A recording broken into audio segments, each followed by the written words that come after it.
Shalom, hari ini mari kita bersama-sama mengalami janji Tuhan di dalam kehidupan kita dan melakukan apa yang Tuhan perintahkan untuk kita. Ester pasal 4 ayat 1-17. Usaha Mordekai untuk menolong orang Yahudi. Setelah Mordekai mengetahui segala yang terjadi itu, ia mengoyakkan pakaiannya lalu memakai kain kabung dan abu. Kemudian keluar berjalan di tengah-tengah kota sambil melolong-lolong dengan nyaring dan pedih. Dengan demikian datanglah ia sampai ke depan pintu gerbang istana raja, karena seorang pun tidak boleh masuk pintu gerbang istana raja dengan berpakaian kain kabung. Di tiap-tiap daerah kemana titah dan undang-undang raja telah sampai, ada perkabungan yang besar di antara orang Yahudi, disertai puasa dan ratap tangis oleh banyak orang. Dibentangkan kain kabung dengan abu sebagai lapik tidur. Ketika dayang-dayang dan sida-sida Ester memberitahukan hal itu kepadanya, maka sangatlah risau hati sang ratu. Lalu dikirimkannya lah pakaian supaya dipakaikan kepada Mordekai dan supaya ditanggalkan kain kabungnya daripadanya, tetapi tidak diterimanya. Maka Ester memanggil Hatak, salah seorang sida-sida raja yang ditetapkan baginda melayani dia, lalu memberi perintah kepadanya menanyakan Mordekai untuk mengetahui apa artinya dan apa sebabnya hal itu. Lalu keluarlah Hatak mendapatkan Mordekai di lapangan kota yang di depan pintu gerbang istana raja. Dan Mordekai menceritakan kepadanya segala yang dialaminya, serta berapa banyaknya perak yang dijanjikan oleh Haman akan ditimbang untuk perbendaharaan raja sebagai harga pembinasaan orang Yahudi. Juga salinan surat undang-undang yang dikeluarkan di Susan untuk memunahkan mereka itu diserahkannya kepada Hatak supaya diperlihatkan dan diberitahukan kepada Ester.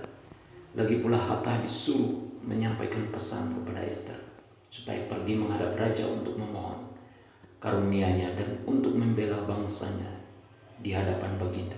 Lalu masuklah Hatak dan menyampaikan perkataan Mordekai kepada Ester. Akan tetapi Ester menyuruh Hatak memberitahukan kepada Mordekai.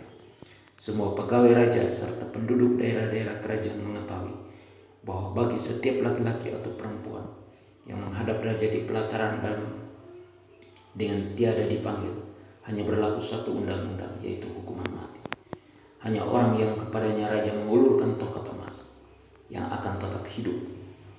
Dan aku selama 30 hari ini tidak dipanggil menghadap raja. Ketika disampaikan orang perkataan Ester itu kepada Mordekai, maka Mordekai menyuruh menyampaikan jawab ini kepada Ester.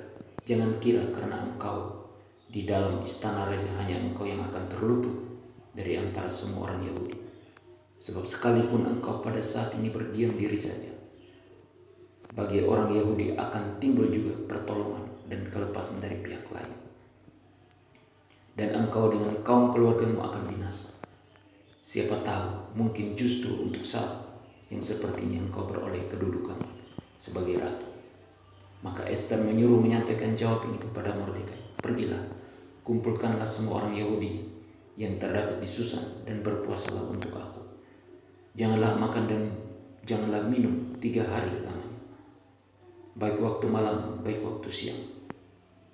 Aku serta dayang-dayangku pun akan berpuasa demikian, dan kemudian aku akan masuk menghadap raja. Sungguh pun berlawanan dengan undang-undang. Kalau terpaksa aku mati, biarlah aku mati.